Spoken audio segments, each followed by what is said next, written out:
कांग्रेस और वामपंथ के गढ़ में भारतीय जनता पार्टी ने सेंध लगा दी है। 45 साल की बीजेपी ने एक ऐसे राज्य में कांग्रेस और वामपंथ को मात दे दी जिसके बारे में कभी किसी ने सोचा भी नहीं था। जिस गढ़ में बीजेपी ने कमल खिलाया है उसके बारे में अक्सर यही कहा जाता रहा है कि यहाँ बीजेपी का जीतना संभव नहीं है, लेकिन बीजेपी ने असंभव काम को संभव कर दिखाया।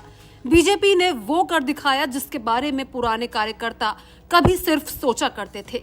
ओल्ड कार्यकर्ताओं की सोच को नौजवान कार्यकर्ताओं ने धरातल पर उतारा और कमल खिला दिया। तो बताते हैं कि आखिर कहां खिला है कमल और लहरा है बीजेपी का भगवा झंडा।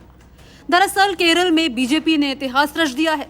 शुक्रवार यानी कि 26 दिसंबर को बीजेपी नेता वीवी राजेश ने तिरुवनंतपुरम के महापौर के रूप में शपथ ली है। शपथ लेते ही राज्य की सियासत में हलचल मच गई। बीजेपी की जीत से इस दक्षिण राज्य की राजनीतिक में बड़ा फेरबदल दिखाई दे रहा है। पदभार ग्रहण करने के बाद पहले संबोधन में उन्होंने कहा कि हम सब मिलकर आगे बढ़ेंगे, सबको साथ लेकर चलेंगे।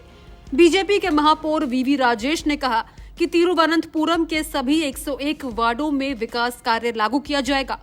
उन्होंने कहा कि तिरुवनंतपुरम को एक विकसित शहर बनाया जाएगा। वीवी राजेश ऐसे समय में केरल के महापौर बने हैं जब राज्य के विधानसभा चुनाव में 6 महीने से भी कम का समय बचा है। ऐसे में तिरुवनंतपुरम में मेयर पद की ये जीत बहुत कुछ कहानी बयां करता है। केरल में बीजेपी सालों से संघर्ष करती आ रही है, लेकिन लेफ्ट के इस अभेद किले को अभी तक भेदने में नाकामयाब रही थी। केरल में पार्टी का अभी तक केवल एक ही विधायक रहा है जिनका नाम ओ राजगोपाल रहा है, जिन्होंने 2016 में नेमोम सीट जीती थी। राज्य में बीजेपी के एक सांसद है अभिनेता सुरेश गोपी, जिन्होंने साल 2024 में त्रिशूर सीट जीती है। बता दें कि आज सुबह हुए मतदान में बीजेपी के कैंडिडेट ने 51 वोट हासिल किए। 100 सदस्य सभा में बहुमत से एक अधिक है। सीपीआईएम के आरपी शिवाजी को 29 और कांग्रेस के नेतृत्व वाले यूडीएफ के सबरीनाथन को 19 वोट मिले। एक पार्षद ने मतदान में भाग नहीं लिया। एक अन्य निर्दलीय पार्षद पी राधाकृष्णन के समर्थन से बीजेपी की ये जीत संभव हो पाई।